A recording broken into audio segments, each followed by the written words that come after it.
பழத்தோட்ட ஊழியங்கள், கர்த்தரருளின ஊழியங்கள்.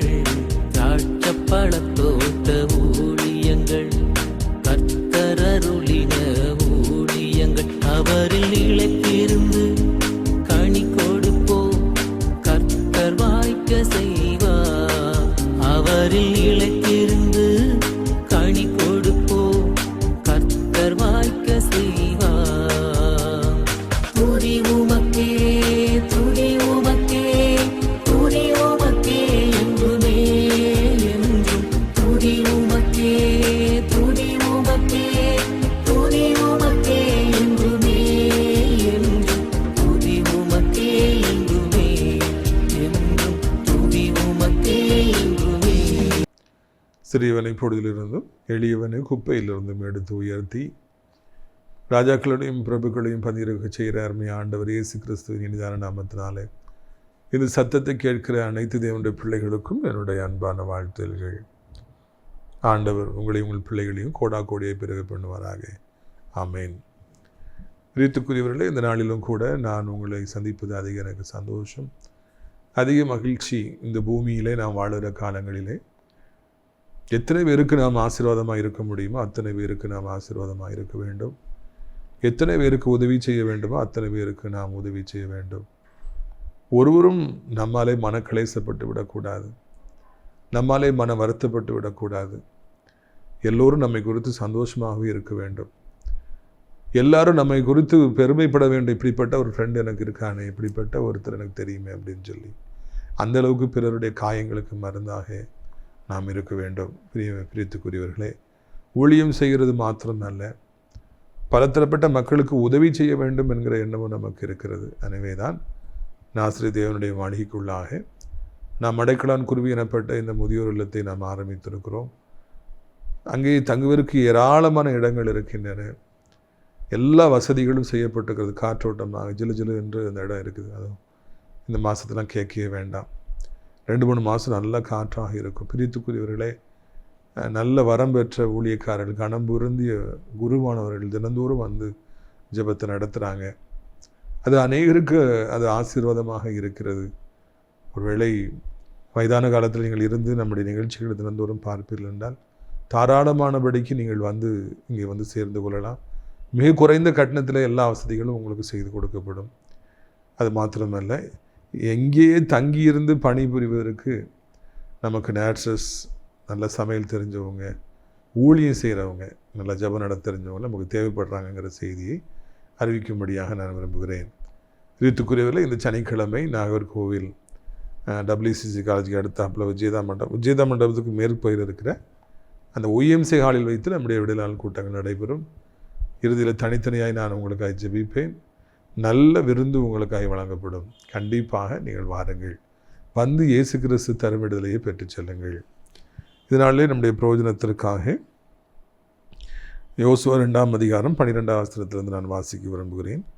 இப்பொழுது நான் உங்களுக்கு தயவு செய்தபடியினால் நீங்களும் என் தகப்பன் குடும்பத்துக்கு தயவு செய்வோம் என்று கர்த்தரின் பேரில் எனக்கு ஆணையிட்டு, நீங்கள் என் தகப்பனை, என் தாயையும், என் சகோதரையும், என் சகோதரிகளையும் அவர்களுக்கு உண்டான எல்லாவற்றையும் உயிரோடு வைத்து எங்கள் ஜீவனை சாவுக்கு தப்பிக்கும்படி எனக்கு நிச்சயமான அடையாளத்தை கொடுக்க வேண்டும் என்றார். இப்போ தான் அந்த பெண்ணுடைய உண்மையான குணத்தை நம்ம பார்க்குறோம். எந்த அளவுக்கு ஒரு ஆத்ம பாரம் அவர்களுக்கு இருந்ததுன்னு சொல்லி நான் காண்கிறோம். நான் உங்களை காப்பாற்றிட்டேன், அதே மாதிரி நீங்கள் என்ன காப்பாற்றணும் அப்படின்னு அவங்க சொல்லியிருந்தாங்க. அது பெரிய காரியமாக இருந்திருக்காது. நான் உயிரை காப்பாற்றிட்டேன், அதனால் நீங்கள் என்னையும், எங்கள் அம்மாவையும் அப்பாவையும், என்னுடைய பிரதர்ஸு சிஸ்டர்ஸு, என் சொந்தக்காரங்க எல்லாரையும் நீங்கள் பாதுகாக்கணும். சற்றேனும் சுயநலம் இல்லாத ஒரு பெரிய மனது இந்த பெண்ணுக்கு இருப்பதையும், தன் குடும்பம் முழுவதையும் அழிவிலிருந்து பாதுகாக்க வேண்டும் எனப்பட்ட தரிசனம் இந்த பெண்ணுக்கு இருந்ததையும், அதை மிகுந்த தாழ்மையோடு ஏற்ற நேரத்தில் தெரியப்படுத்தி இந்த இடத்துல காண்கிறோம். பிரியத்துக்குரியவர்களே, நான் என்கிற எண்ணத்தோடு வாழ்வது பெரிய காரியம் அல்ல. ஆனால் நம்முடைய குடும்பத்தையும் கூட பாதுகாக்க வேண்டும் எனப்பட்ட எண்ணம், நண்பர்களையும் பாதுகாக்க வேண்டும் என்கிற எண்ணம், சர்ச்சில் நம்ம கூட வர்றவங்க, ஊழியத்தில் நம்ம கூட இருக்கிறவங்க, அவங்களுக்கும் நன்மை செய்ய வேண்டும் என்கிற எண்ணம், இதுதான் எல்லாவற்றிலும் பெரிதானது என்பதை இந்த இடத்துல இந்த பெண் மூலமாக நாம் கற்றுக்கொள்கிறோம். நான் ஒரு கல்லூரி பேராசிரியர் இருக்கிறபடியினாலே, ஆண்டவராலே நடத்தப்படுகிறபடியினாலே ஒரு பாடத்தை நிச்சயமாக நான் அறிவேன். ஒரு உண்மையை நான் அறிவேன். என்ன தெரியுமா? ஒவ்வொரு வருடம் புதுசு புதுசாக நிறைய மாணவர்கள் வராங்க. ஒவ்வொருவரிடத்திலும் நான் கற்றுக்கொள்ள வேண்டிய ஒவ்வொரு பாடம் உண்டு என்பது தான். ஏன்னா ஒவ்வொருவரும் ஒவ்வொரு பேக்ரவுண்ட்லேருந்து வருவாங்க. பல பிரச்சனைகளை சந்திச்சுட்டு வருவாங்க. பல ஏழ்மை நிலைமையிலேருந்து வருவாங்க. போதை பழக்கங்கள்லேருந்து வருகிற மாணவர்கள் வருவாங்க. இல்லைன்னா அடங்காத மாணவர்கள் வருவாங்க. நல்லா கீழ்ப்படுகிற மாணவர்கள் வருவாங்க. நல்லா ஜெபிக்கிற மாணவர்கள் வருவாங்க. ஜெபம்னாலே அலட்சியப்படுத்துகிற மாணவர்கள் வருவாங்க. ஒவ்வொருவரும் ஒவ்வொரு விதமாக இருப்பாங்க. அவங்க ஒவ்வொருத்தருந்தும் ஒவ்வொரு விதமான பாடத்தை நான் கற்றுக்கொள்ள வேண்டும் என்று சொல்லி அவர்களை பார்க்கும் பொழுதே நான் உற்று நோக்கி கவனிப்பேன். அதன்படி ஒவ்வொரு நாளும் ஒவ்வொரு பாடத்தை நான் கற்றுக்கொண்டு வருகிறேன். இதே போலவே பைபிளில் நம்ம பார்க்குற ஒவ்வொரு கேரக்டர்ஸ் நமக்கு ஒவ்வொரு பாடத்தை கற்றுக் கொடுக்குது. இந்த பெண்ணை பாருங்கள், ராகாப் ஒரு சாதாரண பெண். சூழ்நிலையின் காரணமாக வேசியாக அவர்கள் இருந்தார்கள். பல பிரச்சனைகள், பல போராட்டங்கள், சமுதாயத்தில் எவ்வளோ கேவலமான ஒரு வாழ்க்கை, எவ்வளவோ கமெண்ட்ஸ்லாம் அவங்க ரிசீவ் பண்ணியிருப்பாங்க. ஆனால் இந்த நிலைமையில் அவங்க இருக்கும்போது அவங்க அம்மா அப்பா ஹெல்ப் பண்ணியிருப்பாங்களா? அவங்களுடைய பிரதர் சிஸ்டர் ஹெல்ப் பண்ணியிருப்பாங்களா? ஃப்ரெண்ட்ஸ் ஹெல்ப் பண்ணியிருப்பாங்கன்னா நிச்சயம் மாட்டாங்க. ஏன்னா அப்படி இவங்க ஹெல்ப் பண்ணியிருந்தாங்கன்னா இவங்க இந்த மாதிரி ஒரு நிலைமைக்கு வந்திருக்க மாட்டாங்க. இப்படி பணம் சம்பாதிக்க வேண்டிய அவசியம் இவங்களுக்கு வந்திருக்காது. யாரும் ஹெல்ப் பண்ணல, இருந்தாலும் பரவாயில்லை, எங்கள் அம்மா, எங்கள் அப்பா, என் அண்ணன், என் தம்பி, என் தங்கச்சி, என் அக்கா, சொந்தக்காரங்க, என் ஃப்ரெண்ட்ஸ் என்று அவர்கள் அவ்வளோ ஒரு பரிதாபமான நிலைமையில் இருந்தாலும், ஒருவரும் உதவி செய்யாவிட்டாலும், ஒருவரும் அவர்களை நேசிக்காவிட்டாலும், அவர்கள் எல்லாரையும் நேசிக்கிறவர்களாக, உதவி செய்கிறவர்களாக இருந்தார்கள் என்று நாம் காண்கிறோம். அது நமக்கு மிகவும் ஆச்சரியமாக இருக்கிறது. பிரித்துக்குரியவர்கள், இந்த பெண் மூலமாக ஒரு மிகப்பெரிய ஒரு அன்பை, ஒரு பாடத்தை நம்ம கற்றுக்கொள்கிறோம். நிறைய நேரங்களில் நமக்கு யாரும் உதவி செஞ்சாங்க தான் நம்ம திரும்பி செய்வோம். அப்படி தானே? யாரும் நம்மளை நேசித்தாதான் நம்ம அவங்களுக்கு பதிலுக்கு செய்வோம். இல்லை, இந்த பெண் மூலமாக நான் கற்றுக்கொள்கிற பாடம் என்ன? நம்ம அம்மா அப்பா நம்மகிட்ட பாசமாக இருந்தாலும் இல்லாட்டாலும், உடன் பிறந்தவங்க நம்மகிட்ட அன்பாக இருந்தாலும் இல்லாட்டால், நண்பர்கள் சில நேரங்களில் அவங்களுக்கு நம்ம கவனிக்கின்றா கூட, நாம் வாழ்வு பெறுகிற பொழுது எல்லாருக்கும் உதவி செய்ய வேண்டும் என்பதே, சுயநலம் இல்லாமல் எல்லோரையும் நம் நேசிக்க வேண்டும் என்பதே நம்முடைய வாழ்க்கையில் நான் கற்றுக்கொள்கிற பாடங்களாக இருக்கிறது. ஒரு நபரை நான் அறிவேன். அவர் ஊழியத்தில் எனக்கு துணையாக இருந்தார். நல்லா ஊழியம் செய்கிற வாஞ்சியுள்ள ஒரு சகோதரன். ஆனால் அவருக்கு ஒரு கொள்கை இருந்தது, ஒரு பிரின்சிபல் இருந்தது. என்னென்னா, எங்கே போனாலும் ஊழியத்தில் நிறைய செலவாகும் இல்லையா? வாகனத்தை ஹையர் பண்ணணும், டீசல் போடணும், டோல்கேட்டில் பணம் கட்டணும், அப்புறம் சாப்பாடுக்கு நிற்கும், டீக்கு நிற்கும், லாட்ஜில் தங்கணும், எவ்வளோ செலவாகும். அவர் நல்ல வசதியான ஒரு மனிதர், எக்கச்சக்கமாக காசு வச்சுருக்கிறார். ஆனால் ₹1 கூட நான் செலவழிக்க மாட்டேன் என்று ஒரு கொள்கையோடு கூட அவர் இருந்தார். இன்னொரு சகோதரன் எனக்கு தெரியும், ரொம்ப ஏழ்மையான ஒரு நிலைமையில் இருந்தார்.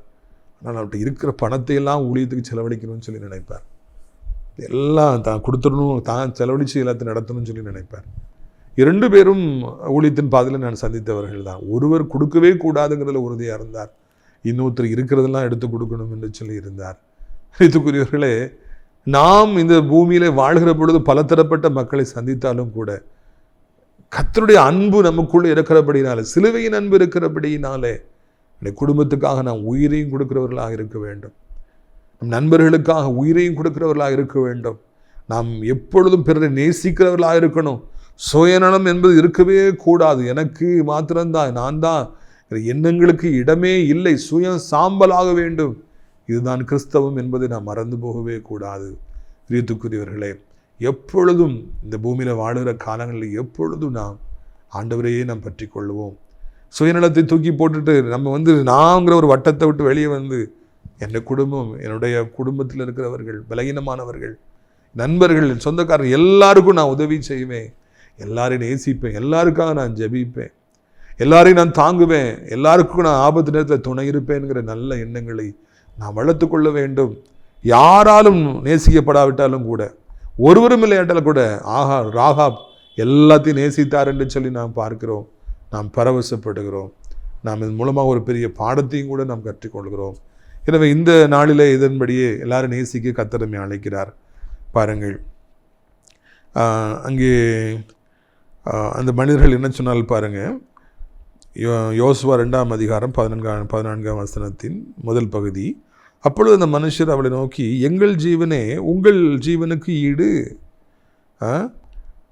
17ஆம் வசனம்.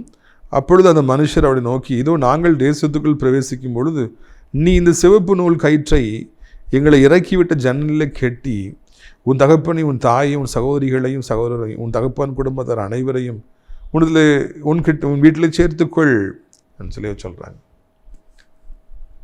அப்பா, நீ உன் ஜீவனை காப்பாற்றினதுனால எங்கள் ஜீவன் இனி உன் ஜீவனை நாங்கள் காப்பாற்றுவோம், உன் குடும்பத்தில் இருக்கிற எல்லாரையும் காப்பாற்றுவோம்.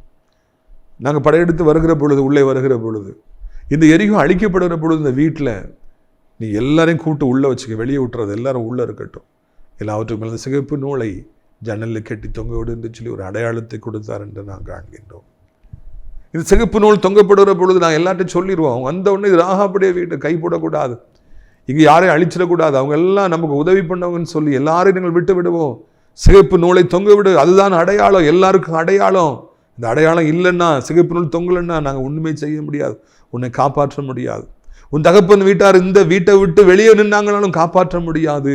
எல்லாரும் உள்ளே இருக்கணும், இந்த வீட்டுக்குள்ளே இருக்கணும், சிகப்பு நூல் தொங்க வேண்டும் என்று சொல்லி அங்கே ஒரு சரியான ஒரு வார்த்தையை இந்த வேவுக்காரர்கள் சொன்னார்களா? எனக்கு உடனே என்னது ஞாபகத்துக்கு வந்துச்சு தெரியுமா?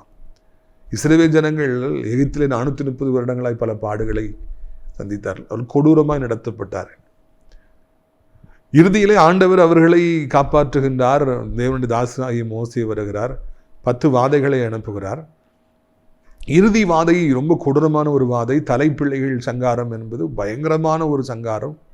ராஜாவுடைய வீட்டிலிருந்து கடைநிலை ஊழியம் வரைக்கும் மிருகங்கள் மோர்கொண்டு யாரெல்லாம் தலைப்பிள்ளையோ அவர்களெல்லாம் அழிக்கப்படுறாங்க. அந்த நேரத்தில் ஆண்டவர் இஸ்ரவேல் புத்திரர்களுக்கு ஒரு வார்த்தையை சொல்கிறாரு. என்ன தெரியுமா சொல்கிறாரு? உங்கள் வீட்டு வாசலிலே, நிலைக்கால்களிலே, நிலை சட்டங்களிலே பஸ்கா ஆட்டுக்குட்டியின் ரத்தத்தை பூசி விடுங்கள், சிகப்பு ரத்தத்தை பூசிடுங்க. அப்போ சங்கார தூதன் உங்கள் வீட்டை கடந்து போயிடுவான், உங்கள் வீட்டில் மரணம் வராதுன்னு சொல்கிறார். அதன்படியே அவங்க எல்லாரும் ரத்தத்தை பூசிட்டாங்க, சிகப்பு கலரில் இருக்குது. சங்கார தூதன் அந்த ரத்தத்தை பார்த்த உடனே விலகி போயிடுறான். ஆனால் அந்த எகிப்தியர்களுடைய வீட்டு வாசலிலே, நிலைக்காலிலே அந்த ரத்தம் இல்லை. எனவே அத்தனை குடும்பத்தார் வீட்டிலையும் மரணம் வந்தது, தலைப்பிள்ளைகள் கொல்லப்பட்டார்கள். அதுக்கு பிறகு அவங்க இஸ்ரவேல் புத்திரர்களை அனுப்பிவிட்டார்கள் என்று காண்கிறோம். அந்த ரத்தம் வல்லமையுடைய ரத்தமாக இருந்தபடினால், பஸ்கா ஆட்டுக்குட்டியின் ரத்தம் அத்தனை குடும்பத்தையும் பாதுகாத்தது, அத்தனை தலைப்பிள்ளைகளையும் பாதுகாத்தது. இங்கே இந்த சிகப்பு நூல் உன்னையும் உன் குடும்பத்தையும் பாதுகாக்கும் என்று அவர் ஒரு கட்டளை கொடுக்குறாங்க. அந்த நூலையும் கொடுத்துட்டு போனாங்க என்று நான் காண்கிறோம். பிரித்துக்குரியவர்களே, இந்த உலகம் ஒரு பொல்லாத ஒரு உலகம், வியாதிகள் நிறைந்த உலகம், விபத்து நாசம் மோசங்கள் நிறைந்த உலகம், துரோகிகளும் பாவிகளும் சண்டாளரும் வாழ்கிற ஒரு உலகம். நம்மை விழுங்கி விடலாமா என்று எதிர்பார்த்து காத்திருக்கிற எத்தனையோ மக்கள் மத்தியிலே நாம் வாழ்கிறோம். நாம் பாதுகாக்கப்படுவதற்கு நமக்கு ஒரு சிகப்பு நூல், நமக்கு ஒரு பஸ்கா ஆட்டுக்குட்டியின் ரத்தம் வேண்டும். அதுதான் சிலுவையிலே தொங்கி இயேசு கிறிஸ்து அடித்த அந்த ரத்தம் என்பதை மறந்து போகவே கூடாது.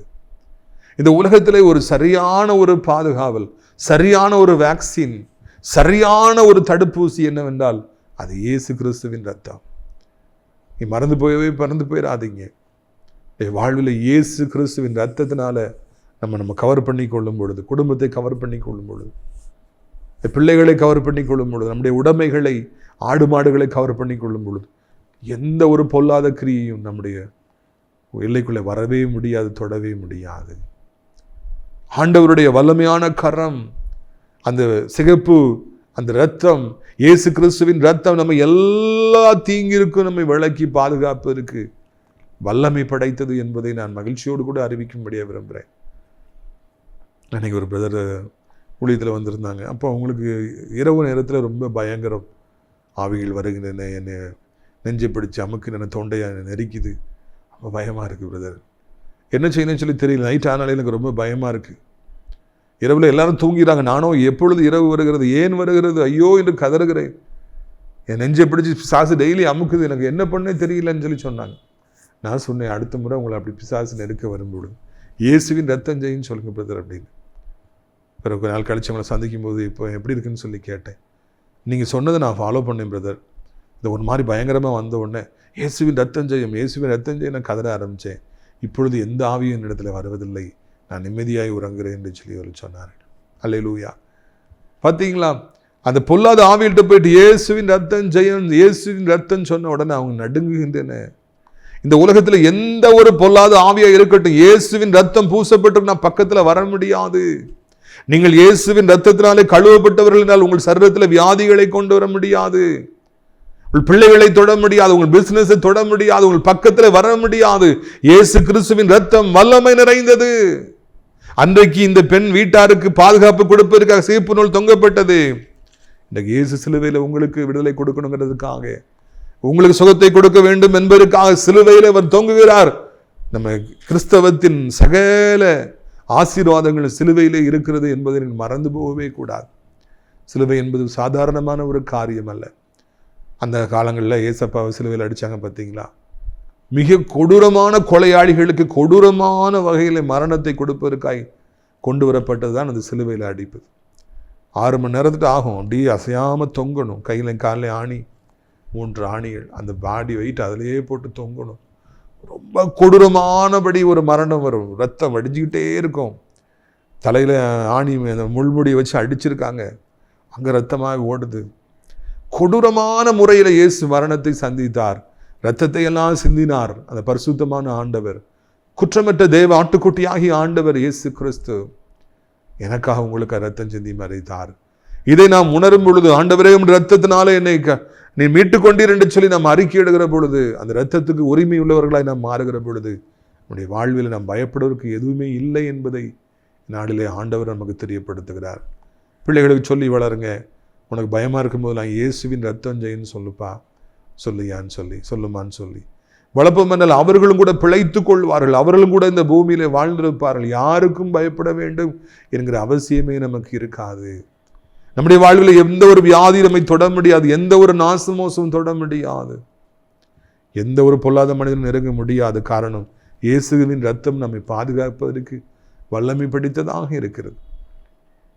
ஒரு சமயம் நான் வீட்டில் இருந்தேன். அப்பொழுது நான் ஒரு முஸ்லீம் ஸ்கூலில் வேலை பார்த்துக்கிட்டு இருந்தேன். அவங்க வெள்ளிக்கிழமை ஞாயிற்றுக்கிழமையும் லீவ் விடுவாங்க. அதனால் வெள்ளிக்கிழமை நான் வீட்டில் இருப்பேன். நிறைய பேர் ஜெபிக்க வருவாங்க. இப்போ ஒரு தாயார், 2 பொட்ட பிள்ளைங்க, அவங்க எல்லோரும் ஜெபிக்க வந்திருந்தாங்க. 2 பொட்ட பிள்ளைகளுமே படிக்காதபடிக்கு வீட்டில் இருந்தாங்க. எதுக்குன்னு சொல்லி கேட்டால் அவங்க சொன்னாங்க, 2 பேருக்கும் பேய் பிடித்திருக்கிறது, அதனால் ஒரே சண்டை, ஒரே வீட்டில் குழப்பம் அப்படின்னு சொல்லிட்டு ஸ்கூல் கூட போக மாட்டேங்கிறாங்க ஐயா அப்படின்னு சொன்னாங்க. கர்த்தரை அறியாத பிள்ளைகள். நான் அவர்களுக்காய் ஜெபித்த பொழுது பயங்கரமான ஆவிகள் வெளிப்பட்டன. 2 பேருக்கும் பயங்கரமான ஆவிகள் வெளிப்பட்டு ரூம்குள்ளே புரண்டாங்க, அப்படி உருண்டு புரண்டாங்க. அவங்க அம்மாவுக்காய் ஜெபித்த பொழுது அவர்களும் அசுத்தாவி பிடிச்சவங்களா இருந்தாங்க, அவங்களும் உருண்டுட்டு இருந்தாங்க. அப்படி சொன்னாங்க, பல வருஷமாக நாங்கள் இப்படி கெட்டப்பட்டிருக்கோம் ஏன் ஜெபம் பண்ணி முடிச்சோன்னு சொன்னாங்க. எங்கெல்லாமோ போய் பார்த்துட்டோம், எத்தனையோ மந்திரவாதிகள்கிட்ட போயிட்டோம், எவ்வளோ லட்சங்களை செலவழிச்சிட்டோம், எங்களுக்கு சுகமே இல்லையா அப்படின்னு சொல்லி சொன்னாங்க. நான் சொன்னேன், ஏன் பயப்படுறீங்க? இனி நீங்கள் வீட்டில் போயிட்டு இயேசுவின் ரத்தம் ஜெயின்னு சொல்லிக்கிட்டே இருங்க. எப்பெல்லாம் உங்களுக்கு ஒரு மாதிரி இருக்கோ, தலை வலிக்குதோ, இல்லை பிள்ளைகள் சேட்டை பண்ணுறாங்களோ, பிசாசின் கிரியேட் வர்ற மாதிரி தெரியுது, அப்போல்லாம் இயேசுவின் ரத்தம் ஜெயின்னு சொல்லிக்கிட்டே இருங்க. ஒரு மருந்து மாதிரி உங்களுக்கு நான் தாரேன்னு சொல்லி அனுப்பிவிட்டேன். கர்த்தரை அறியாத அந்த பிள்ளைகள் வீட்டில் போயிட்டு இயேசுவின் ரத்தம் ஜெயம், இயேசுவின் ரத்தம் ஜெயின்னு சொல்லிகிட்டே இருந்தாங்க. 2-3 மாதங்களுக்குள்ளாக அவர்கள் எல்லா பேய் பிசாசுகள் செய்வனைகள் பெலிசூனியத்திலிருந்து விடுதலை பெற்றாங்க. இன்றைக்கு அவங்க சாட்சியாக வாழ்ந்து வராங்க. பிரியத்துக்குரியவர்களே, இந்த பூமியில எத்தனையோ பேருக்கு கிடைக்காத ஒரு சுகம், எத்தனையோ மருந்துகளினாலே கிடைக்காத ஒரு சுகம், எவ்வளவோ மருத்துவர்களாலே கிடைக்காத ஒரு சுகம், லட்ச ரூபாய்கள், கோடி ரூபாய்கள் கொடுத்தாலும் கிடைக்காத சுகம் இயேசுவின் ரத்தத்தினால உண்டாகும். எவ்வளோ டாக்டர்ஸை போய் பார்த்துட்டீங்களோ, அப்படி ஒன்றும் நடக்கலையா? வியாதி சுகமாகவே இல்லையா? ஏசப்பா ரத்தம் இந்த வியாதி மேலே வரட்டும்னு சொல்லி ஜெபம் பண்ணி பாருங்க. அந்த வியாதி அதுக்கு பிறகு இருக்கவே இருக்காது, நிற்கவே நிற்காது, அது ஓடி போய்விடும். மருத்துவர்களை நம்ம கண்டிப்பாக பார்க்கணும், கண்டிப்பாக ட்ரீட்மெண்ட் எடுக்கணும். ஆனால் அதெல்லாம் தாண்டி ஏசப்போட ரத்தம் நம்மை சுகப்படுத்தும் என்பதை மறந்து விடாதிருங்கள். நீங்கள் அனாதைகள் அல்ல, நீங்கள் கைவிடப்பட்டவர்கள் அல்ல. உங்கள் வியாதிகளுக்கு மறித்து போகான்று விட மாட்டார். அதுக்காக தான் அந்த ஏசப்பா ரத்தத்தை உங்களுக்கு அவர் அறிமுகப்படுத்துகிறார். நம்முடைய ஆண்டவர் சிலுவையில் நமக்கு ஒரு பெரிய புண்ணியத்தை அவர் வைத்து விட்டு போனார். என்ன வியாதியாக இருந்தாலும் இயேசுவின் ரத்தம் ஜெயம், இயேசுவின் ரத்தம் ஜெயம் சொல்லிக்கிட்டே இருங்க. அந்த வியாதி மறைந்து போவதை பார்ப்பீங்க, அந்த பொல்லாத ஆவிகள் புறப்பட்டு போவதை நீங்கள் பார்ப்பீங்க. இந்த உலகத்தில் எளிதிலே வெற்றி பெறுவதற்கு ஒரே ஒரு வழி இயேசுவின் ரத்தம் ஜெயம். சிகப்பு நூலை தாண்டி ஒருவரும் உங்கள் மேலே கை போட முடியாது, ஒருவரும் உங்க வீட்டு பக்கம் வர மாட்டாங்க. ஆனால் அது வெளியே வந்துட்டீங்கன்னா, அந்த வீட்டை விட்டு வெளியே வந்துட்டீங்கன்னா அது சிகப்பு நூல் இல்லைன்னா எல்லாரையும் கொன்றுவாங்க என்று பாதுகாப்பை குறித்து தெளிவாக இங்கே இந்த 2 வேவுக்காரர்கள் சொன்னார்கள் என்று நாம் காண்கிறோம். இன்றைக்கும் கூட இயேசுவின் இரத்தத்திற்கு ஜீவன் இருக்கிறது, வலிமை இருக்கிறது என்பதை நீங்கள் மறந்து போகவே கூடாது. பிரியத்துக்குரியவர்களே, இதனாலே இப்படியாக அவர்கள் ஒரு உடன்படிக்கை செய்தார்கள். ராகாபிடத்திலே ஒரு உடன்படிக்கை செய்தார்கள். இந்த சிகப்பு நூலை தொங்க விட்டுருங்கன்னு சொல்லிட்டு பாருங்கள். ஒரே ஒரு வசனத்தை வாசித்து நான் முடிக்க இருக்கிறேன். யோசுவா 2:15. அப்பொழுது அவர்களை கயிற்றினாலே ஜன்னல் வழியாக இறக்கிவிட்டாள். அவள் வீடு அலங்கத்தின் மதிலில் இருந்தது, அலங்கத்திலே அவள் குடியிருந்தாள். நான் வாசித்தேன், அந்த எரிகோ மதில் 6 அடி அகலம், 15 அடி உயரமாக இருக்குமா. அந்த அலங்கம் 30 அடி உயரத்தில் இருக்குமா. அந்த அலங்கத்திலே அவள் குடியிருந்தாளா. அங்கேருந்து 30 அடி இது உயரத்துலேருந்து கீழே போகிறதுக்கு ஜன்னல் வழியாக கயிறு போட்டு அவர்கள் இருவரையும் பத்திரமாக அவள் அனுப்பிவிட்டாள் என்று நான் காண்கிறோம். அந்த அலங்கத்திலே அவள் குடியிருந்தாள், அந்த கோட்டைச்சுவர் மேலே குடியிருந்தாள். அங்கிருந்து அவர்களை இறக்கி விடுகிறாள். இங்கே வாசல் பூட்டி வச்சுருக்காங்க, அங்கே போக முடியாது. அதனால் இந்த அவள் அலங்கத்தில் தானே காம்பவுண்ட் தானே இருக்கிறா. அதனால் அப்படி வெளியே கயிறு போடுறாங்க. அவங்க பத்திரமாக அவளை இறங்கி விட்டார். அந்த அந்த அலங்கத்திலும் கூட ஒரு வாசலை ஆண்டவர் திறந்தார். அவர்களை பத்திரமாக ஆண்டவர் அவள் மூலமாக கீழே இறக்கி விட்டார். இப்போ உங்களை துரத்திட்டு போகிறவங்களாம் மறுபடியும் திரும்புறதுக்கு 3 நாள் ஆகும். அது வரைக்கும் மலையில் போய் ஒளிஞ்சிக்கிடுங்க, அவங்க போன உடனே நீங்கள் போயிடலாம் அப்படின்னு சொல்லி ஒரு ஆலோசனை கொடுக்குறாள் அதே ராகாப். அதுபடி அவங்க மலையில் போய் ஒளிஞ்சிருக்காங்க. இவங்க 3 நாள் கழித்து தேட போனவங்க திரும்பி வராங்க. வந்த உடனே அவங்க அப்படி யோர்தானை கடந்து யோசாவிட்ட போய் பத்திரமாய் போய் சேர்ந்து தேசத்தை ஆண்டவர் ஒப்பு கொடுத்தார். எல்லாரும் பயந்து போயிருக்காங்க, வாங்க அப்படின்னு சொல்லி உற்சாகப்படுத்துவதை நாம் காண்கிறோம். பிரியத்துக்குரியவர்களே, இப்படியாக இந்த வேவுக்காரர்கள் சென்ற காரியம் எல்லாம் வெற்றியாக முடிந்தது என்று சொல்லி நாம் காண்கிறோம். ஆண்டவர் மிகப்பெரியவராக இருந்து ஒரு மிகப்பெரிய ரட்சிப்பை அந்த வேவுக்காரர்கள் கட்டளையிட்டார். முழுவதும் ராகாபே காரணமாக இருந்தார் என்று நாம் காண்கிறோம். பிரியத்துக்குரியவர்களே, உங்களை அழைத்தவர் உண்மை உடையவர், எவர் கையிலையும் உங்களை ஒப்புக் கொடுக்க மாட்டார். இது 2 வேவுக்காரர்கள் மாட்டிக்கொள்ளவில்லை. அவர்கள் அந்த அலங்கத்தின் வழியாக வெளியே வந்து மலையில் போய் ஒளிந்திருந்து 3 நாள் கழித்து அவங்க பத்திரமாக அந்த யோர்தானை கடந்து போய் சேர்றாங்க. உங்களுடைய வாழ்க்கையிலும் ஆண்டவர் உங்களை நடத்துகிற தேவன் ஒவ்வொரு முறையும் தப்புவித்து உங்களை பத்திரமாக கொண்டு போய் சேர்ப்பார். ஒருவரும் உங்களை தொட முடியாதபடி, எந்த வியாதியும் நாசமோசமும் தொட முடியாதபடி ஆண்டவர் பாதுகாப்பாருங்கிற நல்ல செய்தியை உங்களுக்கு நான் அறிவிக்கும்படியாக விரும்புகிறேன். பிரித்துக்குரியவர்களே, இந்த ராகாபை குறித்த இந்த தியானம் நிச்சயமாக உங்களுக்கு பிரயோஜனமாக இருந்திருக்கும் என்று சொல்லி நான் நம்புகிறேன். மனுஷனாலே கொடுக்கப்பட்ட செய்தி அல்ல, கர்த்தராலே கொடுக்கப்பட்ட செய்தி. இந்த ராகாப் மூலமாக கற்றுக்கொண்ட பாடங்களை நாம் மறக்காதிருப்போம். இயேசுவின் இரத்தத்தை நாம் மறக்காமல் இருப்போம். அப்பொழுது நாம் வெற்றி பெறுவோம். உங்களுடைய ஆசீர்வாதத்துக்காக நான் ஜெபிக்கும்படியாக விரும்புகிறேன். கண்களை மூடுவீர்களா? அப்பா பிதாவே, இந்த நாளுக்காக நன்றி நன்றி நன்றி நன்றி செலுத்துக்கிறோம் ஐயா. ராகாபுடைய வாழ்க்கை எங்களுக்கு ஒரு பெரிய ஒரு அவேக்கனிங்காக இருக்குது ராஜா. ஒரு பெண் நினைத்தால் அவள் தன் குடும்பத்தையும் தன்னுடைய தாய் தகப்பனையும் தன்னுடைய உடன் பிறந்தவர்களையும் தன்னுடைய தகப்பன் விட்ட அனைவரையும் தப்புவிக்க முடியும் என்று சொல்லி காண்பித்திருக்கிறீர் ஆண்டவரே. ஆண்டவர் அதே போல் இயேசுவின் ரத்தத்திற்கு எவ்வளோ வல்லமை உண்டென்று எங்களுக்கு காண்பித்திருக்கிறேன். நன்றி அப்பா. ஏசப்பா ரத்தம் இல்லாமல் பாதுகாக்கப்படவே முடியாது ராஜா. ஏசப்பா ரத்தம் இல்லாமல் பிசாசு எங்களுக்கு பயப்படவே பயப்படாத ஐயா. நன்றி ராஜா, நன்றி ராஜா, நன்றி ராஜா, நன்றி ராஜா. வியாதியஸ்தர் மேலே உங்களுடைய ரத்தம் விளட்டும் அப்பா. அந்த கட்டிகள் மேலே உங்களுடைய ரத்தம் விளட்டும் ஐயா. புண்கள் மேலே உங்களுடைய ரத்தங்கள் விளட்டும் ஐயா. அப்படியே தகப்பனே சோத்திரம் அப்பா, சோத்திரம் ஐயா, சோத்திரம் ஐயா, சோத்திரம் ஐயா.